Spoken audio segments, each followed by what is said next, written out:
Mars.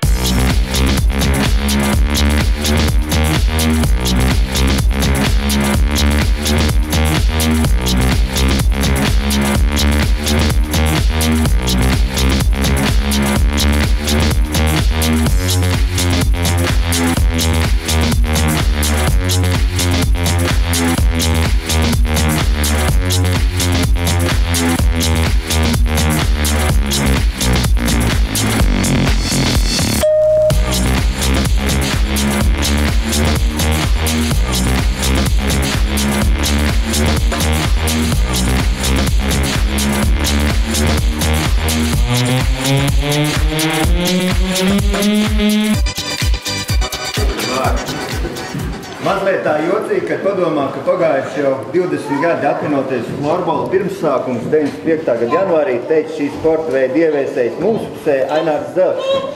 Tas šodienas laikrakstā liek. Tas process jau bija tā, dulok, pamēģināt. Es jau avīzē rakstīju, aizgāju mājās, tev vakarā sapratu, tas nav vienkārši vakaros uzspēlēs, tas būs pa īstam. Jūs redzat, tas pa īstam ir cik reklos, cik bildēs, cik cilvēkos, cik medaļās, cik kausos. Es saprotu, 2/3 kausus šeit esot, 1/3 kaut kur vēl ir. Un tas par šo gadu tiks pilnveidots. Patīkams tāds trīsiņas pāriet, kad tu ienāc līdz zālē un to visu ierauga tā ticība tāda. Un pats pēdējais man liekas šausmīgi. Arī man, kas sāk, nebija nepilns 30, vai ne? Tie, kas tur sāk un tie zaļajos tērpos, tie bija 11. Un tad, kad tu tos 11 šodien iesit un redz veterānu līgas komandas sastāvā, kaut kas neiet kopā. Sarunas ir tāpat kā karā. Pietiek noturēties stundas, ceturti ilgāk par pretinieku. Neatlaidība uzvar saprātu, daļrunību, erudīciju, piespiež sarunu biedru apklust, tāpēc vien, ka viņš jau sāk ticēt pretējiem viedoklim. Andrē Moroā, franču rakstnieks. Es varbūt balstos uz to, ka tajā laikā, kad viss tas sākās, kad ir ļoti daudz, es esmu spējis pierunāt, pārliecināt, kad redzat, tas florbols, tas sports, tā kustēšanās ir tas pavisam cits dzīves ritms, ka jums būs labāka veselība un tā tālāk. Varbūt pirmā reizē tas pirmais krekliņš, ko visi jūs redzat 11 un jautāja, kāpēc tāda forma ir. Tas ir tas krekliņš, ar ko mēs braucām tajā pašā gadā, 95. gadā, spēlēt 3 krāsas krekliņiem, spēlēt Republikas pirmajā čempionātā jauniešiem, kas tagad ir 21. čempionāts. Un tad mums vēl nebija tās labās formas, ko jūs redzat nākošo formu. Man ir liels prieks un arī gods ik pa brīdim kaut kādos pašvaldību vadītāju sajietos vienam otram atgādināt, ka es pārstāvu Latvijas florbola galvaspilsētu.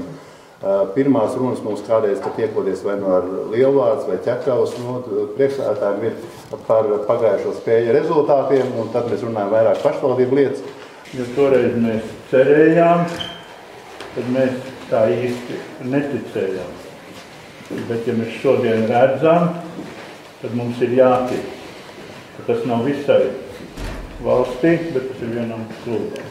Es gribētu teikt tā, ka ir izveidota laba māja 20 gados, un tātad virziens ir bijis pareizi izvēloties šo sporta veidu, izvēloties tos cilvēkus, kas bija pie stūres tajā laikā un visu to veidoja, bet pamats kaut kur ir sākts likt šeit mazajā miestā Vaidavā, jo toreiz Vaidava pārtapa apvienojoties ar Rubeni un izveidojās šis klubs, kuram ir ko parādīt pēc pirmajiem 20 gadiem. Lai sāktu normāli spēlēt florbolu, vajag 80 gadus. Tas ir, kad šitā te izaugs par vīriem, un tad mācēšu. Un tie daudzie sporta gadi, mēs esam visi ļoti noguruši. Bet es vienmēr atceros, ka tu teici tā, nekas jau nenotiks, bet tu te esi kaut kur, kaut kas. Jā. Un man tas, ja te kaut kur blakus tā tie gadi aizgāja, un skaidrs šodien, kad tur kaut kur 15 gadi tie bija, un 11 pasaules čempionāti pēc tam, kad atveic un pārējie treneri man uzticēja braukāt līdzi un vienkārši pieskatīt, jo tiešām mēs visi bijām, visi ne, bet es tajā brīdī tiešām sporta medicīnā sāku, es neko nezināju. Pat laiks pierāda, ka tas florbols tik ļoti attīstās, kad spēja pastāvēt gan Rūberni, gan Valmiera, Stalba, Cēs, kas mums ir tuvākās, un arī zemākās līgās mums jau ir Valka un Limbaža. Ar šādām nojām mēs sākām. Es trenēju arī komandas meitenes Ar šādām nojām tika izcīnīts arī viens zelts un viens sudrabs. Varētu iemest vārtos? Varētu iemest, tā bumbiņa tiesības. Nu, šitā nu vēl pa īstam, nu jā, viņi... Nav pat sliktākā. Nav pat sliktākā nebija, jā. Bet ar to inventāru sākumā pa īstam bija tā problemātiski. Tagad tur aizies veikaliem tāda izvēle, Latvijas žilps. Kādreiz bija bumbiņas vispār bija deficīts. Mārs Miķelsons, mans ļoti labs draugs un komandas biedrs. Viņš tās bumbiņas, kas bija saplīsuši, tad ieplīsuši pa to vielu, viņš viņas kausē, jā, kaut kādu tur to celtniecības fēnu lika kopā, un tam bumbiņām dažām tur bija pat 3, 4, 5 sitieni. Atkal viņas bija puši, bet darīja, gāja un līmēja kopā, un viss notikās. Nemaz nerunājot par to, ka nebija tāda plasmasas borta, bija viss bija koka borta bija, un... Jā, protams, paldies vecākiem.